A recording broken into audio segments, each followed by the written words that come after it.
오늘 하나님이 우리에게 주신 말씀은 에스라 1장 5절부터 11절까지의 말씀입니다. 우리 한 목소리로 말씀을 봉독하도록 하겠습니다. 이에 유다와 베냐민 족속 제사장들과 레위 사람들과 그 마음이 하나님께 감동을 받고 올라가서 예루살렘의 여호와의 성전을 건축하고자 하는 자가 다 일어나니 그 사면 사람들이 은그릇과 금과 물품들과 짐술과 보물로 돕고 그 외에도 예물을 기쁘게 드렸더라. 고레스 왕이 또 여호와의 성전 그릇을 꺼내니 옛적에 느부갓네살이 예루살렘에서 옮겨다가 자기 신들의 산당에 두었던 것이라.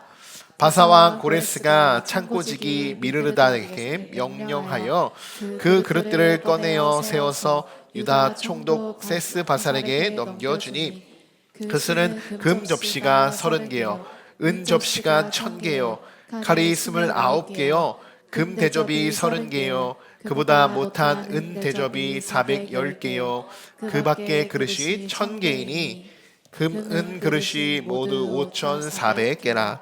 사로잡힌 자를 바벨론에서 예루살렘으로 데리고 갈 때에 세스바살이 그 그릇들을 다 가지고 갔더라. 아멘. 네, 오늘 말씀 제목은 성전 건축의 진정한 의미가 무엇일까? 우리가 한번 생각해 보는 시간입니다. 모든 성경은 하나님의 감동으로 되었다. 이렇게 성경에 기록되어 있죠. 하나님이 우리에게 깨닫게 하시는 감동은 어떤 감동이냐라고 말씀을 드렸죠. 서프라이즈, 이 한번 번쩍 하는 감동이 아니라 어메이징한, 우리가 말로 다 형용할 수 없는 하나님의 놀라운 감동이라는 것입니다. 지난 시간 하나님은 페르시아의 왕 이 고레스의 마음을 감동시켜서 이스라엘 백성들을 귀환시키고 다시 그들이 고국으로 돌아가서 성전을 재건할 수 있도록 명령을 내렸습니다. 이것이 바로 고레스 칙령인데요. 하나님의 감동으로 시작된 성전 재건은 예언자들을 통해서 미리 예언되었던 이 약속의 말씀이었고 70년의 징계 기간이 맞춰지고 하나님은 다시 이스라엘 백성들을 회복시키신 것입니다. 자, 그리고 하나님은 고레스의 마음뿐만 아니라 이스라엘 백성들의 마음 또한 하나님이 감동시키십니다. 자, 5절 말씀을 다시 한번 읽어보겠습니다. 이에 유다와 베냐민 족장들과 제사장들과 레위 사람들과 그 마음이 하나님께 감동을 받고 올라가서 예루살렘의 여호와의 성전을 건축하는 자가 다 일어나니. 아멘. 자, 하나님께 감동을 받은 사람이요, 한 사람이 아니었어요. 이 한 사람은 누구냐? 고레스 혼자가 아니었다는 겁니다. 5절에 기록되어 있듯이 유다와 베냐민 족장들과 제사장들과 레위 사람들, 이들이 함께, 그러니까 고레스 혼자만이 감동받아서 너희들 가 이렇게 할 수 있는 것이 아니고요, 하나님이 이 동시간에 유다와 베냐민 족속들과 제사장들과 이 레위 사람들에게도 동일한 마음을 허락해 주셨다는 거예요. 너무 놀랍지 않습니까? 자, 그런데 이스라엘 백성들, 참 많은 이스라엘 백성들이 있는데 왜 유다, 딱 집어 이야기하죠. 유다, 베냐민, 레위 사람들, 왜 이들만이 언급되고 있을까요? 이스라엘 총 12지파로 되어 있죠. 12지파에 많은 지파들이 있는데 왜 하필이면 유다와 베냐민 지파만 지금 언급하고 있을까? 궁금하지 않으십니까? 이스라엘은 BC 922년 우리 금요기도에 또 우리 나누고 있는 우리 전도서 솔로몬이죠. 솔로몬 왕 때에 이스라엘이 두 동강 납니다. 남유다와 북이스라엘로 나눠지게 돼요. 자, 또 남유다는 그러면 어디 586년, BC 586년 누구 나라에 의해서 멸망되죠? 느부갓네살 왕. 어디 나라입니까? 바벨론. 다시 여러분 다니엘 강해를 보시면 됩니다. 걱정하지 마시고. 남유다는 그 바벨론에 의해서 멸망돼요. 북이스라엘은요, 아수르. 이거 다 시험 공부에 나옵니다, 여러분. 다 시험에 나와요. 자, 그렇게 포로로 끌려갔던 사람들이 있죠. 그 사람들이 70년이 지난 이때에 어떻게 된다고요? 다시 남유다로 돌아와서 성전 이전을 재건하는 내용인데요. 자, 그 내용들을 지금 우리가 살펴보고 있다는 거예요. 자, 그런데 왜 이들이 나오냐? 유다와 베냐민, 이들이 콕 집어 이야기하고 있잖아요. 그럼 이들이 지금 누구라는 거예요? 남유다 사람들이라는 거예요? 북이스라엘 사람들이라는 거예요? 네, 남유다 사람들이라는 거예요. 그들이 바벨론의 포로가 되어 끌려갔고 다시 그들이 고레스의 마음이 감동 하나님 시켜주셔서 다시 그들을 돌이키시죠. 그러니까 이들은 북이스라엘의 지파들이 아니라 남유다에 속한 지파들이기 때문에 유다와 베냐민 그들이 딱 집어서 지금 이야기하고 있다는 거예요. 자, 레위 사람들은 어떻습니까? 레위 사람들은 지파가 없죠. 레위 지파. 자, 그들은 땅이 없어요. 땅이 없어요. 그래서 이리저리 돌아다니면서 그 12지파 속에서 같이 함께 살아가고 있지요. 그래서 제사장들과 레위 사람들도 함께 언급이 되고 있는 겁니다. 그러니까 남유다에 있었던 함께 머물고 있었던 지파와 제사장들 그리고 레위인들 그들이 다 감동을 하나님이 주셔서 그들이 돌아갈 수 있게 하셨다는 거예요. 자, 현재 우리가 살펴보고 있는 내용들은 에스라 서론이기 때문에 여러분 이런 배경 지식을 알고 우리가 말씀을 해석하고 읽고 나가야지 뒤에 가서도 아 이게 어떻게 됐구나 라고 이게 앞뒤가 헷갈리지 않고 더욱더 풍성하게 여러분 말씀을 이해하실 수 있을 겁니다. 다시 5절 하반절 말씀인데요. 자, 한번 같이 읽어보겠습니다. 하나님께 감동을 받고 올라가서 예루살렘의 여호와의 성전을 건축하고자 하는 자가 다 일어나니 아멘. 오늘 말씀 제목이기도 해요. 성전 건축의 진정한 의미가 무엇일까? 여러분들은 포로 귀환 자들을 통해 다시 하나님의 성전을 재건하는 진정한 의미가 무엇이라고 생각하십니까? 그러니까 단순히 하나님이 감동을 주셨어. 그들이 다시 돌아가서 무너진 성전 지게 하시는구나. 그냥 그 내용으로는 그렇죠. 근데 그게 무슨 의미가 있냐는 거예요. 어떤 의미가 담겨져 있냐는 거예요. 그것에 우리가 집중해야 됩니다. 이 부분을 우리가 확실하게 짚고 넘어가지 못하면요, 성전 건축은요 그저 건물을 세우는 것에 불과하다는 겁니다. 에스라 강해를 이어가면서 우리가 이 부분만큼은 아주 정확하게 확실하게 점검하고 지나가야 되는 부분입니다. 굉장히 중요한 부분이에요. 많은 설교자들이 그렇습니다. 하나의 교회를 건축하기 위해서 에스라의 말씀을 인용할 때가 종종 있어요. 왜냐? 그냥 문자적으로만 볼 때는 어때요? 예물을 드려서 성전 건축을 기쁘게 해야 돼. 이 말씀 어때요? 누군가 설교자가 이야기하지 않아도요 압박이 되죠. 내가 예물을 드려서 성전을 건축해야 되는구나 라는 이러한 강박이 우리가 마음속에 그렇게 비춰져요. 그러니까 그런 말씀처럼 비춰지기 때문에 에스라에 대해서 잘못된 말씀으로 성도들에게 선포될 때가 있어요. 굉장히 조심해야 되는 부분입니다. 그러나 확실히 아셔야 됩니다. 에스라서는 그런 말씀이 아니에요. 에스라의 말씀은 절대로 교회 건축에 대해서 모든 성도들이 다 같이 십시일반 다 해서 헌금 다 모아서 기쁘게 건축해야 돼 라는 말씀 절대로 아니라는 거예요. 그런 말씀이 아니라 어떠한 부분이냐, 지난 시간에 전해드렸듯이 여러분 성전 재건을 하는 데 있어서 그 누구보다도 기뻐하고 그 누구보다도 기다리시던 분이 누구시라는 거예요? 하나님이라는 거예요. 우리가 주체가 아니라는 거예요. 하나님. 성전 건축의 진정한 의미는요 딱 두 글자, 회복입니다. 회복이에요. 두 가지 회복으로 나눌 수 있어요. 첫 번째는 이스라엘 백성들의 회복입니다. 그리고 두 번째는 하나님과의 관계 회복이에요. 관계 회복. 첫 번째로 이스라엘 백성들의 회복은 어떤 회복이냐? 지금 70년간 이들이 징계 기간이에요. 징계 기간. 이들이 지금 우상을 섬기고 하나님이 그래서 사실 바벨론이 이스라엘을 점령시켜서 그들이 포로로 끌려간 것 같이 비춰지죠. 세계 역사에는 그래요. 그러나 실제 성경에서는 그렇지 않습니다. 바벨론 손에 이스라엘 백성들을 하나님이 넘겨주신 거예요. 그리고 70년의 징계 기간을 받고 다시 그들이 돌아올 수 있게 하신다. 이게 우리가 파악해야 되는 그 역사입니다. 우리가. 여러분 징계의 목적, 70년 동안 그들을 징계시키는데 그 징계의 목적이 뭐냐? 하나님이 우리를 왜 징계시키십니까? 왜? 회복이라는 거예요. 회복. 우리를 회복시키시기 위해서 하나님의 징계 과정이 있는 거예요. 징계 과정이. 예레미야 16장에서는요 하나님이 예레미야 선지자를 통하여, 훨씬 더 이전이죠, 예레미야 선지자를 통하여서 이스라엘 백성들에게 내릴 이 징계의 내용들에 대해서 선포해 주시는 말씀이 있어요. 이미 이전부터. 예레미야 16장 10절의 말씀입니다. 같이 한번 읽어보겠습니다. 그들이 내게 묻기를 여호와께서 우리에게 이 모든 큰 재앙을 선포하심은 어찌 됨이뇨? 우리의 죄악은 무엇이며 우리가 우리 하나님 여호와께 범한 죄는 무엇이냐 하거든. 아멘. 자, 이 말씀이 어떤 말씀이냐면요, 이스라엘 백성들이요 예레미야 선지자에게 묻는 거예요. 왜 하나님이 우리를 벌하시냐? 우리가 도대체 뭘 잘못했냐? 지금 이렇게 따지듯이 지금 이렇게 이야기하고 있는 거예요. 자, 그러자 하나님이 가만히 있으실 수 없겠죠. 예레미야 선지자를 통해서요, 그들에게 이렇게 대답하기를 원하십니다. 11절 말씀이에요. 읽어보겠습니다. 너는 그들에게 대답하기를 말씀하시되 너희 조상들이 나를 버리고 다른 신들을 따라서 그들을 섬기며 그들에게 전하고 나를 버려 내 율법을 지키지 아니하였음이라. 아멘.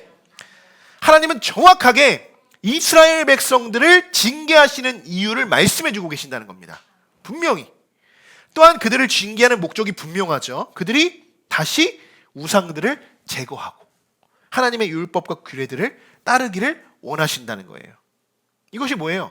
그들이 다시 하나님의 말씀을 따르기를 원한다. 하나님 곁으로 돌아오기를 원한다. 이게 뭐예요? 회복이라는 거예요. 회복. 자, 두 번째로는 하나님과의 관계 회복입니다. 굉장히 중요한 부분이에요. 구약에서 성전의 의미는요, 곧 하나님 그 자체라고 볼 수 있습니다. 그만큼 성전이라는 것은 굉장히 중요한 공간이고 신성한 공간이고 거룩한 공간이에요. 그러나 이스라엘의 죄악으로 인해서 완전히 무너져 내린 이 성전을 다시 세우게 하시는 이유는요, 하나님과 이스라엘 백성들의 관계, 즉 하나님과 우리의 관계를 다시 올바르게 세우게 하시는 데에 목적이 있다는 겁니다. 자, 이제 여러분, 에스라서에서 말하는 성전 건축의 진정한 의미가 무엇인지 아시겠죠? 우리가 뭐 다 남아있는 자들까지 다 예물을 걷어서 다시 돌아가서 너희들 성전 절하는 말씀이 절대로 아니라는 거예요. 그런 말씀이 아니라는 거예요. 딱 두 글자로 정리할 수 있어요. 회복입니다. 회복. 포로기 이후 성전 재건은요, 유대의 이 공동체, 유대인들의 이 공동체 회복을 상징하는 곳이에요. 상징하는 곳. 다시 하나님의 그 성전을 건축하는 데 있어서 이스라엘 백성들의 정체성이 사라졌었죠. 다시 그것을 하나님 만들어주시는 거예요. 너희는 나의 자녀들이다. 너희들 그 말씀대로, 내 말씀대로 내 법규를 지켜 율례를 지켜 살아가야 하는 자들이다. 하나님이 말씀하신 그대로를 믿고 따라야 하는 자들이다라는 것을 반드시 하나님이 다시 세워주는 거예요. 그것이 하나님과의 이스라엘 백성들의 관계죠. 그것을 회복시켜 주시는 거, 굉장한 의미가 있는 거예요. 여러분, 회복이 얼마나 중요하지 아십니까? 우리의 영혼도 그렇습니다. 죽어가는 한 영혼이 회복한다는 거, 뭐 이것이 육적 회복일 수도 있고 영적 회복일 수도 있죠. 여러분, 회복한다는 거 얼마나 감사하고 놀라운 일입니까? 기적이에요, 기적. 그런데 그 일을 어디에서 누가 해야 되냐요? 이 회복이 일어나는 이곳이 어디가 되어야 할까요? 네, 지금 이 시대로 말하면 그것이 교회가 돼야 되는 거예요. 교회가. 이 시대는 교회 안에서 우리들이 해야 하는 역할들입니다. 이 회복은요, 저는 우리 함께하는 교회가 회복되는 교회로 성장되어지기를 소망합니다. 2024년부터 상반기부터 하나님이 저에게 계속 이런 마음을 주시는 게 어떤 마음이냐면, 오늘의 말씀에 이제 비춰서 이야기를 해본다면 그런 거예요. 하나님이 저에게 감동시켜 주시는 부분이 있는데, 그 마음이 어떤 거냐? 회복에 대한 마음이라는 거예요. 회복에 대한 마음. 구체적으로는 잘 모르겠어요. 어떻게 이 교회, 이 시대의 교회가 세워지고 이 시대의 많은 성도들 안에서 이 회복에 대한 이 어려운 문제죠. 사실은 이스라엘을 회복할 수 있는 것도 굉장히 어렵죠. 기적과 같은 일이라고 말씀드렸죠. 이 시대의 이 교회, 이 사랑하는 이 세상 속에서 그리스도를 믿는 이 많은 성도들 안에서 어떻게 그들 안에 회복의 영이 늘어날 수 있을까? 회복될 수 있을까? 굉장히 어려운 숙제일 수 있습니다. 굉장히 어려워. 저는 함께하는 교회에 오시는 많은 성도분들, 함께 예배를 드리면서 성도들과의 교제 속에서 양육하고 또 교육받고 많은 훈련과 그런 이 모든 신앙 공동체 안에서 우리 함께하는 교회에 오시는 모든 성도분들은 회복되어지기를 소망합니다. 어쩌면 우리 함께하는 교회가 그래요. 성장할 수 있는 이유, 이거를 보면요, 회복되는 교회인 줄 모르겠어요. 우리 교회가 회복되는 교회이기 때문에 하나님이 성장시켜 주시는 것이 아닐까, 이렇게 생각해 보게 됩니다. 뭐 우리가 하나님의 뜻을 다 알 수는 없죠. 다 알 수는 없으나 어떻게 보면 알 수 있냐? 우리 성도들 중에서도 회복되어진 성도들을 바라보면 하나님이 함께하는 교회에 들어오게 하는 모든 성도들 회복시켜 주시는구나 라는 것을 제가 스스로 알 수 있는 것이 아니고요, 우리 모두가 알 수 있게 하나님이 만들어 주신다는 겁니다. 만들어 주신다는 거. 이 시대에 성장하는 교회는요, 더하고 채우고 쌓아두는 교회가 아닙니다. 이 시대에 성장하는 교회는요, 오히려 비우고 돌아보고 나누고 회복하는 교회가 여러분 성장하는 교회가 되어야 하는 줄 믿습니다. 그리고 반드시 저는 그런 교회 하나님이 성장시켜 주실 줄 믿어요. 여러분 지난주 우리 속회에서 함께하는 교제 잘 나누셨습니까? 어떤 내용이었습니까? 일가의 내용이 어떤 내용이었어요? 맞아요. 교회에 대한 이야기. 교회의 역할. 교회의 역할. 교회는 헬라어로 이렇게 쓰여 있습니다. 에클레시아. 그 뜻이 뭐라고 했어요? 하나님이 부르시고 불러낸 자. 즉 불러낸 자가 에클레시아예요. 교회의 원어는 불러낸 자예요. 불러낸 자. 그런데 여러분, 이 교회의 의미가, 교회라고 생각하면 우리가 하나의 막 멋진 웅장하고 이러한 것만 생각했지만 그 교회의 의미를 돌아보니 불러낸 자라는 의미라는 거예요. 그러니까 건물로서의 의미가 아니라 교회는 하나님이 부르시고 또 그 부르신 자들의 모인 곳이 이미 성전, 이 하나님의 교회가 되어야 된다라는 것이에요. 자, 여러분 그 교회 안에서 우리들이 함께 신앙생활하는 겁니다. 함께 신앙생활하는 거예요. 많은 사람들이 모여서 여러분 신앙생활하는 것 어렵습니까? 쉽습니까? 어렵죠. 어려워요. 그럼에도 불구하고 우리가 어떻게 기쁘게 신앙생활을 할 수 있을까요? 어떻게 하면 우리가 참 어려워요. 많은 사람들이 서로 다른 성향의, 다른 성격의 많은 사람들이 모여서 우리가 함께 기쁘게 신앙생활을 해야 한다는 것은 아는데 어떻게 하면 그러면 우리가 그것을 기쁘게 신앙생활을 할 수 있을까? 목사님은 회복이라고 이야기하는데 그 회복은 도대체 어떻게 해야 하는가? 너무 궁금하실 겁니다. 오늘 함께하는 교재 2과에 그 해답이 다 적혀 있습니다. 여러분 이따 속회하시면서 이 부분을 아주 정확하게 다루셔야 돼요. 교회의 역할은 우리가 이랬는데 그럼 교회 안에서 회복되는 성도들은 어떤 교회일까? 이것에 대해서 여러분 오늘 그 해답을 발견하실 수 있을 겁니다. 오늘 말씀을 기억하시면서 한번 그 의미를 잘 발견해 보시면 좋겠고요. 자, 마지막으로 우리 한 구절 더 우리 살펴보고 말씀을 마치려고 하는데요. 7절 말씀입니다. 7절. 자, 같이 한번 읽어보겠습니다. 고레스 왕이 또 여호와의 성전 그릇을 꺼내니 옛적에 느부갓네살이 예루살렘에서 옮겨다가 자기 신들의 신당에 두었던 것이라. 아멘. 자, 이제 7절 9절을 딱 읽으니까 어때요? 느부갓네살이 나오네? 어떻게 해가지고 이것이 이렇게 되었네? 이런 배경이 이제 잡히시죠? 이런 지식이 없으면 이 사람은 누구야? 얘 느부갓네살은 또 누구야? 들어보긴 들어본 것 같은데 성전 그릇은 왜 또 여기 있지? 이렇게 생각할 수 있다는 거예요. 자, 7절부터 11절까지의 말씀은 어떤 말씀이냐? 앞서 말씀드린 거예요. 이전에 느부갓네살, 바벨론 왕이죠. 바벨론 왕이 남유다를 점령하면서 다 그들을 점령시키고 전리품으로 가져온 거, 금그릇, 은그릇 이런 가져왔던 성전 그릇들을 말하는 겁니다. 가져와서 이들이 어떻게 했냐? 다 그들이 창고에다가 이것들을 잔뜩 쌓아놨었어요. 그래서 여러분 벨사살이라는 왕 혹시 기억나십니까? 벨사살 왕이요. 그것이 너무나도 귀하고 너무나도 멋지잖아요. 성전 그릇이. 그러니까 자기들이 연회 파티를 하면서요.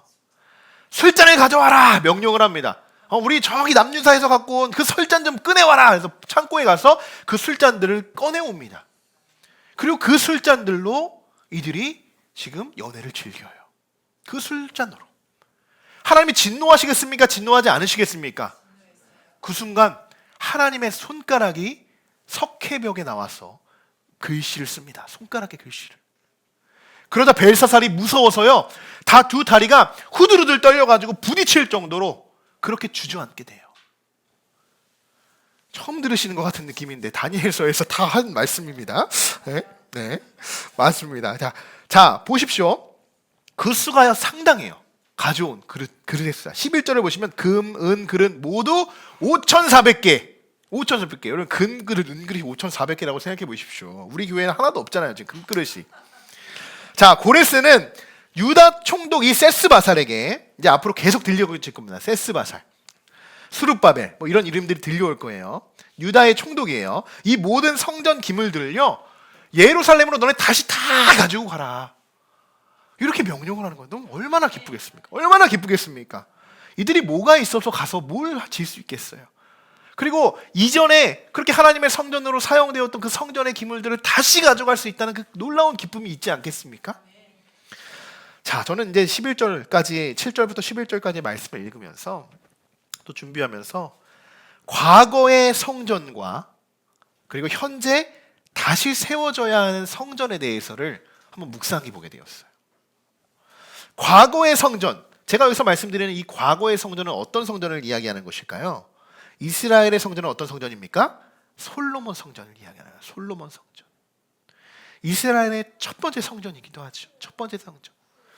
당시 가장, 우리 한번 사진 볼까요? 이스라엘의 솔로몬 성전이 이렇게 되어 있어요. 당시 가장 웅장하며 화려했던 그러한 건축물이고 성전이었습니다. 따라올 건축 기술로도 따라올 수 없는. 근데 이 안에 오늘 말씀에는 5,400개의 금, 은 그릇을 우리가 나오고 막 가져왔다고 이렇게 이야기하잖아요. 지금 이 안에 보시면 다 금이죠. 다 금이죠. 사실 이 5,500개의 그릇 아무것도 아니에요. 아무것도 아니에요. 실제 이 솔로몬 성전을 지으면서 공사에 쓰여져 있는 성전 공사를 위해 쓰여져 있는 금이요 5,000달란트가 넘었다고 합니다. 5,000달란트. 여러분 달란트 시장을 요즘 안 하니까 이 달란트의 개념이 없는데 1달란트가 얼마냐면요 34kg입니다. 1달란트가 34kg. 우리 정우보다 무거워요 지금 1달란트가. 근데 5,000달란트가 있다는 거예요. 그러니까 지금 한 돈이, 저도 이걸 계산을 한번 해봐야 되니까 지금 금 시세를 쳐보니까 47만 원이더라고요 한 돈이. 근데 한 돈이 지금 보면 계산을 해봤어요. 1달란트가 얼마쯤 되냐? 40억이 훌쩍 넘는 거예요. 훌쩍. 1달란트가. 근데 지금 이 성전에 쓰이는 게 5,000달란트가 넘는다는 게. 그러니까 이거 어떻게 되는 겁니까? 지금 계산이 안 되죠. 조언을 훨씬 더 넘어가는. 그러니까 이게 뭐 X로 따질 수 없는. 그리고 당시에 한 노동자가요 20년 동안 하루도 빠지지 않고 노동을 해서 그 벌어 있는 품삯이 1달란트래. 1달란트. 20년 동안. 그러니까 지금 5,000달란트는 엄청난 거죠. 엄청난 거죠. 뭐 금액적인 값어치로 이 성전을 우리가 뭐 환산할 수는 없는 것이지만 뭐 그렇게 할 필요도 없는 거지만 우리가 알아야 하는 것은 이것입니다. 건물만 화려한 성전은 이전의 교회를 이야기하는 거죠 지금. 건물만 화려한 성전은 이젠 더 이상 필요하지 않다. 이것입니다. 솔로몬 성전을 처음 지을 때를 보면요 최고의 것으로 가장 귀한 것들로 다 그것을 쌓아 올렸죠. 쌓아 올렸죠. 그들의 처음 마음은 이랬어요. 그들이 처음 성전을 짓을 때 여러분 어떤 마음인지 너무 궁금하지 않으십니까? 그 마음이 적혀 있어요. 역대상 29장 9절. 이들이 처음 솔로몬 성전을 짓기 위해 했던 그들의 마음입니다. 같이 한번 읽어보겠습니다. 백성들은 자원하여 들었으므로 기뻐하였으니 곧 그들이 성심으로 여호와께 자원하여 드렸으므로 다윗 왕도 심히 기뻐하니라. 아멘. 자, 성전 건축은 솔로몬 때 완성되어졌지만 이전에 누구부터 그것이 계획되었습니까? 다윗 왕. 첫 마음, 다윗 왕 때부터 첫 마음이 어떻게 됐냐? 성심으로 여호와께 자원하여 기쁨으로 드렸다는 거예요. 기쁨으로. 여러분 그 첫 마음이죠. 첫 마음. 여러분 그렇게 성전 건축이 시작된 겁니다. 그 마음으로. 화려한 건물을 우리가 그 누구보다도 그 높고 위대하고 웅장한 건물을 지으려고 했으면요 바벨탑에 불과했을 뿐이에요. 그러나 그들의 마음은 그렇지 않았어요. 하나님께 정말 기쁨으로 나의 온 마음으로 자원하는 마음으로 이 하나님 얼마나 중요합니까? 이 성전의 의미가 구약에서 더욱더 그랬을 텐데 그 모든 것을 내가 자원하여 기쁨으로 드렸기 때문에 하나님이 솔로몬 때 그 성전을 건축하고 완공할 수 있게 하셨다는 것입니다. 그런데 너무나도 가슴 아픈 건 뭐냐? 다시 그 인간들의 죄악으로 인해 아까 우리 예레미야 말씀 읽었죠. 너희 우상들 너희가 다 우상들 따르고 내 말씀 지키지 않았어. 그러니까 그것이 무너지게 됩니다. 바벨론에서 다 무너지게 돼요. 그리고 그들이 70년 동안 징계를 받고 다시 돌아오려고 하는 그 상황이라는 거예요. 자, 그러면 중요한 건 이거예요. 그럼 앞으로 이들이 이스라엘로 다시 한번 돌아가서 다시 그 예루살렘을 돌아가서 새롭게 지어야 되죠. 그 성전을 새롭게 지어야 하는 성전은 그러면 어떤 성전이 되어야 할 것인가예요. 어떤 성전이? 다시 맨 처음으로 돌아가서 첫 마음과 같이 화려하고 웅장한 성전을 짓는 것이 아니라 뭐냐? 하나님이 기뻐하시는 건물, 하나님이 기뻐하시는 성전을 지어야 한다는 것입니다. 그리고 그 안에 어떠한 마음이 있어야 돼요? 이미 이들 안에는요, 처음 성전 짓는 자들에겐 이런 마음이 없죠. 회복에 대한 마음이 없죠. 처음이니까. 근데 이들이 지금 성전을 짓고자 하는 이 모든 것이 두 글자로 회복이라고 말씀드렸습니다. 이들에게 짓고자 하는 그 모든 마음들에 기뻐하는 마음 속에 이들의 정말 내면 안에 회복의 마음이 있어야 되는 거예요. 자, 오늘 말씀은 앞으로 우리 함께하는 교회에도 꼭 적용되어져야 하는 말씀인 줄 믿습니다. 왜냐하면 여기에 이제 우리가 성전을 이전하는 목적이 있기 때문이에요. 목적이 분명한 목적입니다. 뭐 화려하고 웅장하고 뭐 우리가 사실 그렇습니다. 우리가 뭐 불편하고 뭔가 좀 우리가 환경적으로 좀 어렵고 이래서 단순히 우리가 좀 더 좋은 쾌적하고 넓은 공간으로 가고자 해서 우리가 먼저 올라가는 목적이 아니라는 겁니다. 그렇게 올라갔으면요, 저는 여기 더 있어도 너무 좋은데요. 저는 여기 애착이 너무나도 많고요. 너무나도 아름답고 너무나 이쁜 공간 아닙니까? 이렇게 예쁜 성전이 어디 있습니까? 그런 목적이 아니라 하나님이 우리 교회를 위해서 일하시는 목적을 발견해야 돼요. 함께하는 교회를 어떻게 우리가 사용하실까? 이 시대에 함께하는 교회가 어떻게 하나님이 일하실까? 우리 성도들을 통해서, 우리 목회자를 통해서, 우리 모두를 통해서 하나님이 무슨 사역을 하시기를 원하시길래 우리에게 그러한 마음을 주시는 것일까? 자, 여러분, 예수님이 제자들에게 말씀하셨죠. 뭐라고 말씀하셨냐? 늘 우리들에게 세상에서 어떤 역할들을 감당하라고 했습니까? 소금과 빛, 빛과 소금의 역할을 우리 모두 감당하라고 하셨어요. 그렇죠? 자, 그래서 더 많은 이들을 포용하라는 이야기입니다. 더 많은 이들을 포용하라는 이야기, 더 많은 이들에게 다가가라는 이야기예요. 더 많은 영혼들을 구원하고 그 영혼들을 회복시키고자 하는 마음, 그의 목적이 있기 때문에 우리가 여러분 성전 이전을 하게 되는 겁니다. 더 많은, 더 넓은, 어떻게 보면 이 산지를 내게 주소서, 이 지경을 넓혀 주소서. 여러분 왜 넓혀달라고 하겠어요? 왜 가나안 땅에 들어가고자 했겠어요? 처음에 그곳이 어때요? 젖과 꿀이 흐르는 그것만 바라보고 그들이 갔으면 어떻겠습니까? 무너지죠. 그런데 그곳이 젖과 꿀은 끓는 땅 때문에 간 것이 아니에요. 하나님이 그들을 가게끔 약속하셨기 때문에 그들이 갈 뿐입니다. 이 목적과 가정을 우리가 잃어버리면 여러분 그 성전 이전에 대한 이 목적이 완전히 뒤바뀔 수 있다는 거예요. 목적이 여러분 분명해야 하는 줄 믿습니다. 그리고 지금까지 저는 그렇습니다. 이스라엘 백성들은 무려 40년의 기간 동안 광야에서 훈련을 받죠. 그것도 훈련이에요. 훈련. 정말 이들이 젖과 꿀을 흐르는 그 가나안 땅에 가서 이들이 정말 잘 정착하고 살아갈 수 있을까? 훈련 가죠. 전 지금까지 오늘로써 이제 3년 7개월이 되는데 이 3년 7개월의 시간이 어떻게 보면 우리 함께하는 교회가 이 가나안에 들어가기 위한 훈련 과정이었다. 준비 과정이었다. 그래서 이 세상에서, 이곳에서 하나님이 빛과 소금을 우리에게 감당하시기 위해서 우리가 세상 밖으로 더 나아가고 더 많은 영혼들에게 우리가 다가갈 수 있도록 하나님이 준비시켜 주시는 과정이다 라고 저는 믿습니다. 그렇게 우리가 훈련되어졌고 계속적으로 우리가 앞으로도 쌓아가고 있어요.